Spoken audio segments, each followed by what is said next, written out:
All right, we're back down to Chief's Pit with Timmy Petty, Mark Petty, and Richie Petty. Got a special guest in the house, Les Barsz. Started working here in the 70s, so he's one of the original Birdmen. Welcome to the Chief's Pit, Les. Thank you. Glad to be here. Timmy, you want to start this off? Yeah, with some of course I do. We're super excited to have you. Been looking forward to this. So you was telling us there's 7 years difference between you and your brother Richie. Right. And I want to know, because y'all probably told me, but what town are you from? Yeah, the name of the town is Schiller Park, Illinois. Okay. I knew it was next to Chicago. The closest town, it was off the southeast corner of O'Hare Airport. Gotcha. So I knew you was close to the Chicago area. Yeah, it's exactly 16 miles in a straight line to the lake. No kidding. Yeah. Did you hang out there a lot at the big lake? I remember riding our bikes. We rode our bikes down there one time, right down Irving Park Can't even Road. imagine that, can you? Yeah, 16 miles. And no wonder we didn't get run over. All right. So was it sort of a farm village? It really was, because when they decided to rezone Yes, the sir. farm that Rudy owned. Who's Rudy? Rudy's the guy that owned the farm. Okay. And Rudy didn't want to leave, Uh-huh. but he decided one day after we went and burned his barn down. So you encouraged him. All right. So Richie, your brother, tells me, and you're gonna have to help me with this one, but there was some sort of tractor, and your grandfather maybe, and he was very young, and that's when y'all realized Richie was sort of a mechanical genius, because he sort of fixed the tractor, and your grandpa was out there beating it with a hammer or some sort Exactly. of. Tell that story. He was having trouble with it and couldn't get it. Something had problem, I think, getting the power takeoff that ran a conveyor with it, and And he was getting frustrated. Yeah, and Richie did something and got the thing running. Just like he always does. Yeah. And to look at Richie Barsz do his deal, and I know this story ain't about him, but it is, because you're brothers, but he just did it effortlessly. Anything he ever did. Everything came easy. Natural. 10th grade education. Okay. So you was telling us earlier why he went in the military and you didn't. Yeah. Can you tell that, or is that, Yeah, that I'll off tell the it. And cuff? he may not agree with this. He's not here. But like I said, I got a little bit better memory than he has, especially about him, because I worship the ground that he walked. We all do. Yes, sir. Okay, and it was just amazing what he could do, and he had a heavy foot when and this would have been. How old was he? Well, he was born in 43, so he would have been 16, 17. And he went into service in 61. I'm not sure exactly the time, but it was either that or jail, according to the judge, because he had gotten 17 speeding tickets In 1 year. in less than 1 year. Oh gosh. And, I never did the learn judge either. told him it was either this or that, and it was. Well, he was. To this day, he would tell you it was the best thing that ever happened. Well, he was very proud of his military career. What brought y'all south? Let's get into the Yeah. the southern. What got y'all into North Carolina? Okay.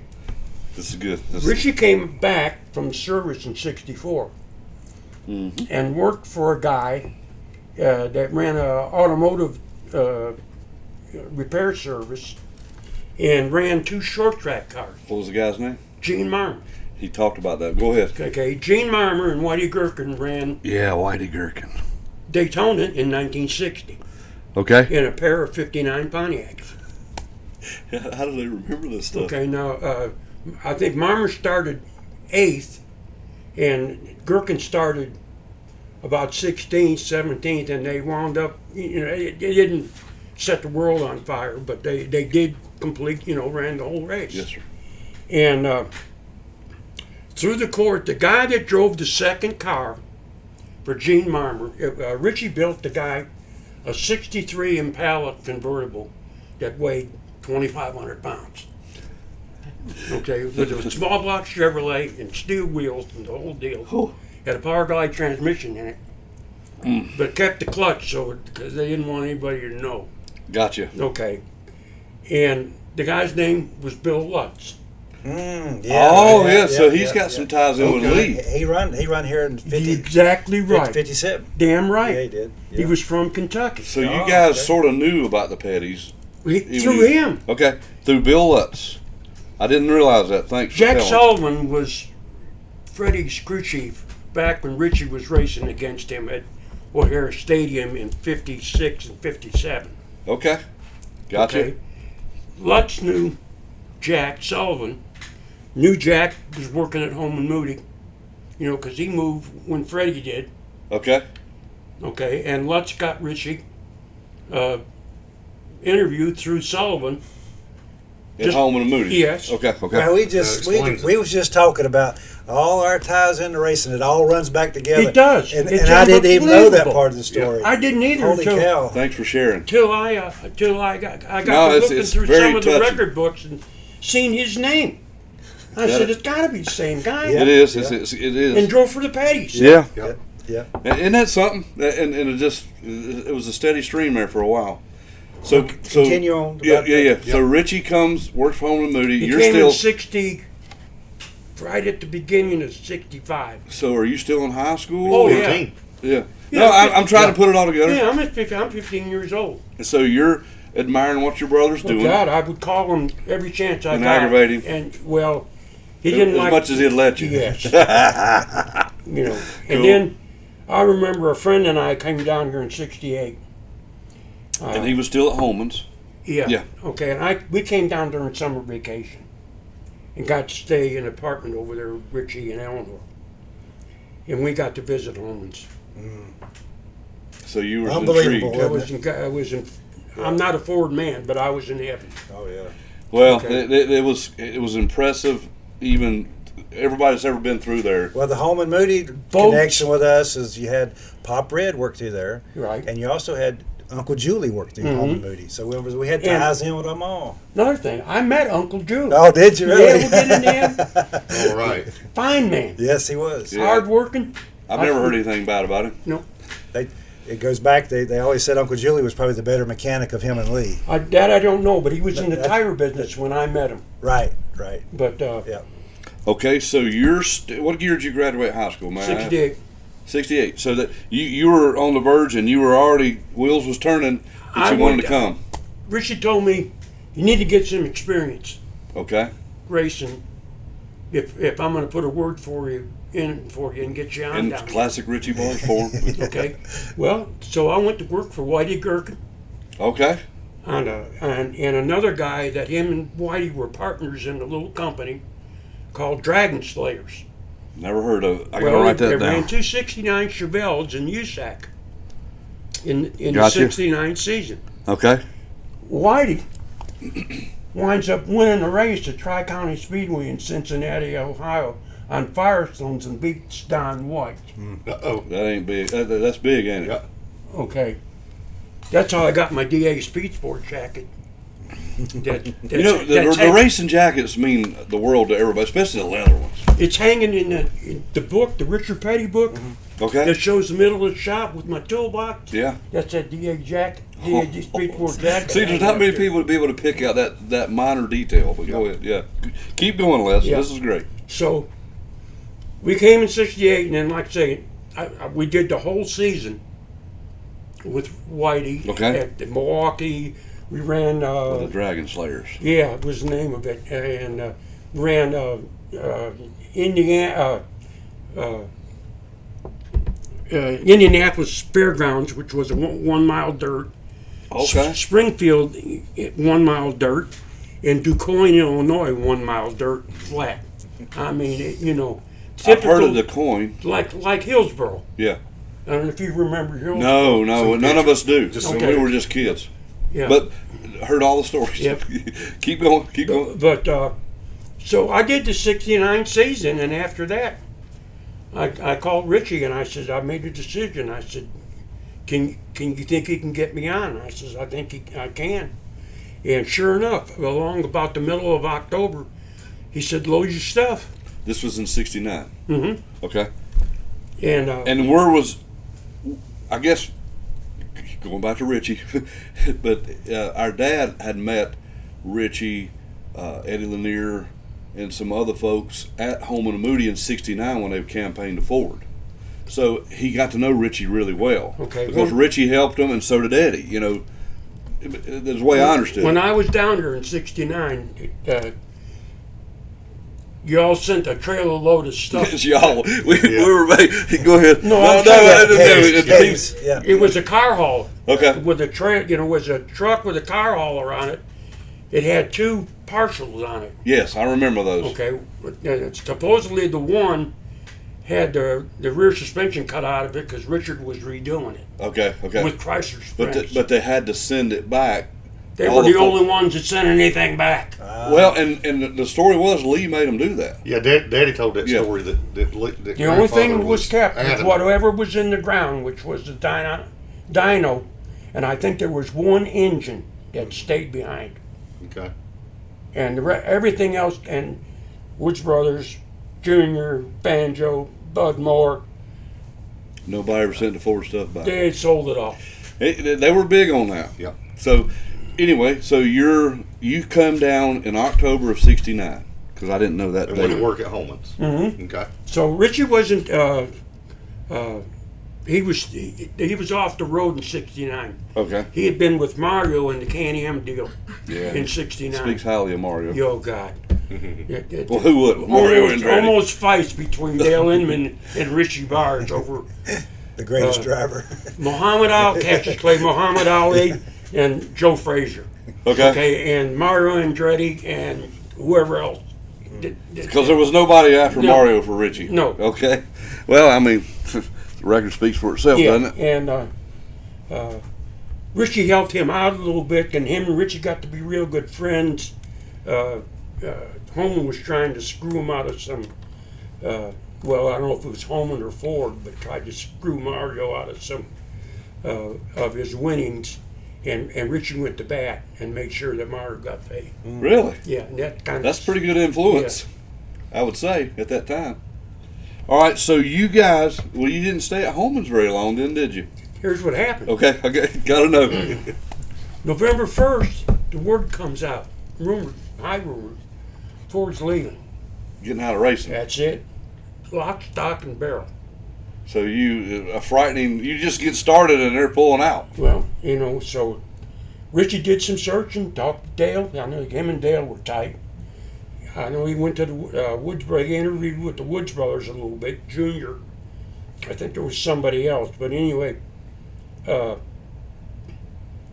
we wound up meeting him and Jack Salt. We were working in the build-up shop doing building partials, 3 days, partial. We were just like machines. Okay. Okay, we're still building. And that deal happened with Ford, and Jack Sullivan, Richie, and I. There was a big, I don't know if you remember Holman's, across the street, there was a big glass hangar, airplane hangar. Okay. Not very large, but it was primarily looked like a Quonset hut, but it was all glass, and it had it had a bay that you could drive through, and it had 2 little wings that they had filled to the You're gills. flying in the mark. Filled to the gills with Ford equipment. Oh my God. Okay, I seen a Holly 4-barrel that looked like injectors. Oh my God. You know. Just experimental stuff. Yeah. Yeah. Okay, seen the turbine truck. Really? Yeah, big cab over with turbine in it. The Rum Runner, Miami to Nassau ocean racer. Oh my God. That Bradley Dennis, who was an Autolite representative, was part of. 427s in that baby. How in the world do you remember verbatim all this stuff? Okay, it was called the Rum Runner. I got you. It was pea yellow, and it had fuel tanks all the way up and down both sides. So Beautiful. It was a non-stop effort, the Rum Runner? Well, it was 90 miles. Okay. So, and whoever got there first was the We got to winner. look that up. And and there was, you couldn't hardly walk, and I wasn't there for the auction, but they said that's where Pistone and people like Billy Bisco and who else? Come down, Tex. Yeah. But for $5 a pallet, Wow. This is all the Home and Moody just surplus. whatever was on there. Good gosh, I never knew that. So that was in 69. That would have been.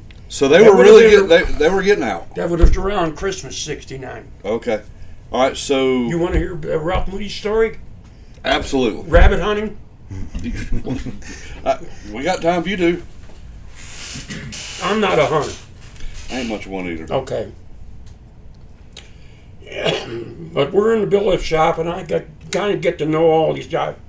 My first country ham biscuit off the junk truck at break. Yeah. That was heaven. But That's hard to believe you'd never had a country ham biscuit. No. And, Yeah, I'm sorry, I got wrapped up in the details. Evidently it was a routine on Thanksgiving morning. The shop was closed. Okay. The guys in the shop would go rabbit hunting. Okay. It's an And activity. a guy by the name of Dogman he must have had 10 or 12 beagles. Okay.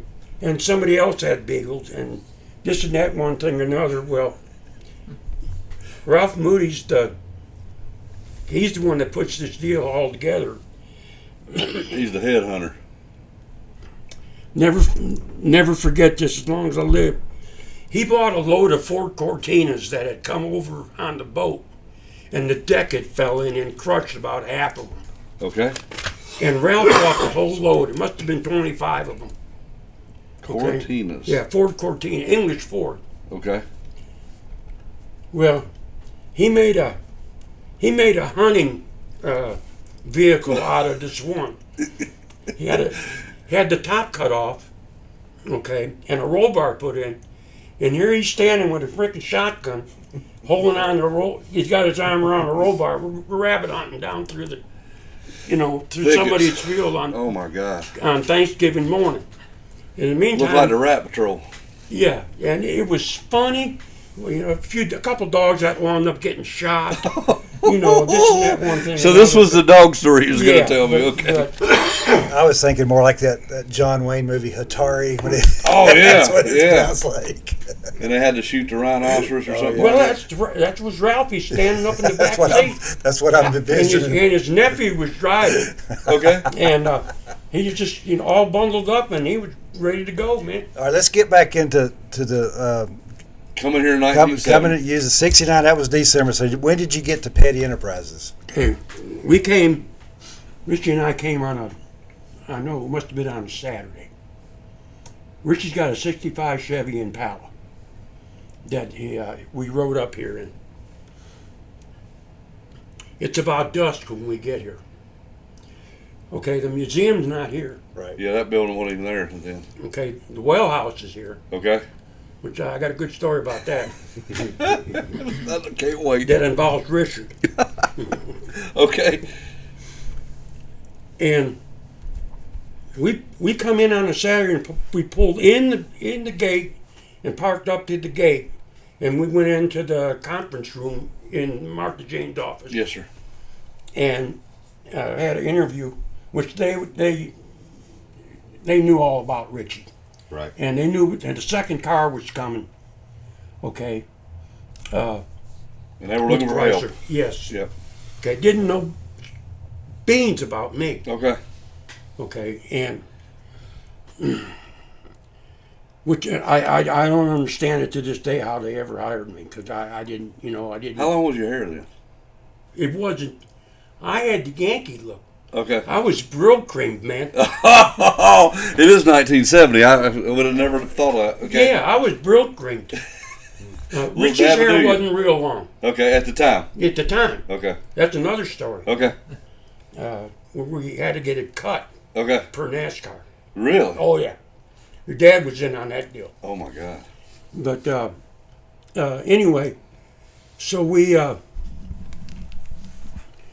through an interview, and everything's set up. We're to come to work New Year's Day. Okay, and we walk in the shop, back in where the, Yeah. now I could tell you where everything was at. When you come out of the office, I could tell you where everything was placed in that spot because that's where we worked on 3 cars. Right. Or yeah, 3 cars, two Superbirds and a short track car. Okay, and we come up the line and where the surface plate is sitting, there sit 2 bodies in white from Nichols. No doors, because the doors were bolt on, but everything else was there, unpainted. Okay, sitting up on jack stands, nothing under. And when we hit the door, New Year's Day, 7 o'clock. Went right to work. That one had to go to Riverside in 3 weeks. Now, let's Okay, Dan Gurney's car was sitting. That's where I was going. That's Okay. where I was going. The test car was sitting. Right. Pete's car was next to Richard's, and about where the brake area is at, the old brake area, that's where that 42 was sitting. It was a test car from Chrysler. Yep. That's where I was going to go. That Gurney's deal was a Nichols car, come in here, and then the Petty set it up and went and pitted it and run it, and then went to.